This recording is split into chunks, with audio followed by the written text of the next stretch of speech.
نانەواخانەیەک لە قەڵاتزێ لەگەڵ هاتنی سەرەتای مانگی ڕەمەزان بە خۆڕایی نانی بە هاوڵاتیاندا و ئێستاش لە بری هەژنان دەنان دەدات بە 1000 دینار.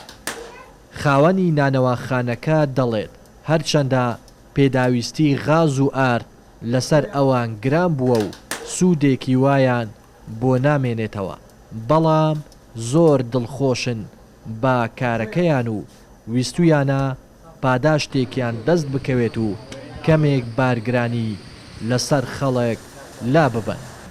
بە بۆنەی مانگی ڕەمەزانی پیرۆزەوە لە یەکەم ڕۆژی مانگی ڕەمەزاندا نامان بە خۆڕایی تەوزیع کرد بۆ خەڵکی بە بەلاش بوو. ئەوە فەرە ئێستاش هەر بەردەستە تا کۆتایی مانگی ڕەمەزان ئەمە دەنان دەفرۆشین بە 1000. جگەڕای ئەو بارگرانی کە لەسەرمانە بە بۆنەی کە غاز دەستمان ناکەوێ کە دەچین بۆ بەنزیخانەکان غازی دێنین بە نرخێکی زۆر بەرز دەیکڕین.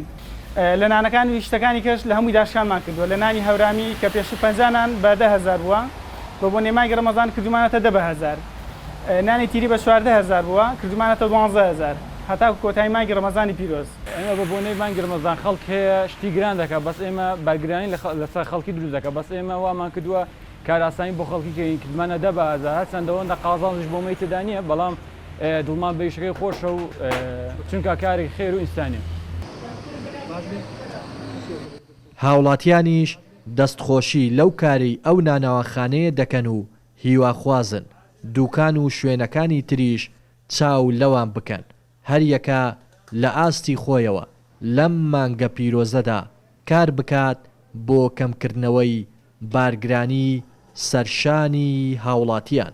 ڕاستی ئەو کارانە هەم ئینسانیە هەم ویژدانیە، جێگای دەستخۆشیە. من لێرەوە دەستخۆشیانە دەکەم و چاویش ئەماز دەکەم.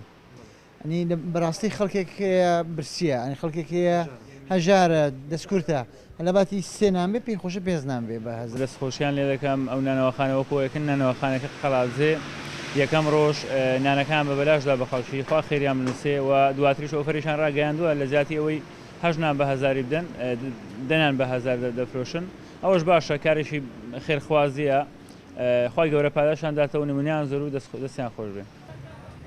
لەگەڵ هاتنی مانگی پیرۆزی ڕەمەزان هەر کەس لە ئاست خۆیەوە دەیەوێت بەشدار بێت لە بەدەستخستنی خێر و پاداشتی ئەو مانگە پیرۆزە هاوشێوەی نانەواخانەی سروشت لە قەڵاتزێ.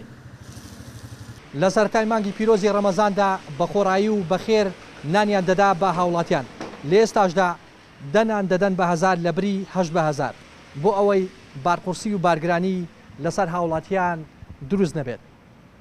لا دەڤەری پشدەرەوە ڕێناس ئەرسەلان، کەناڵی پەیام.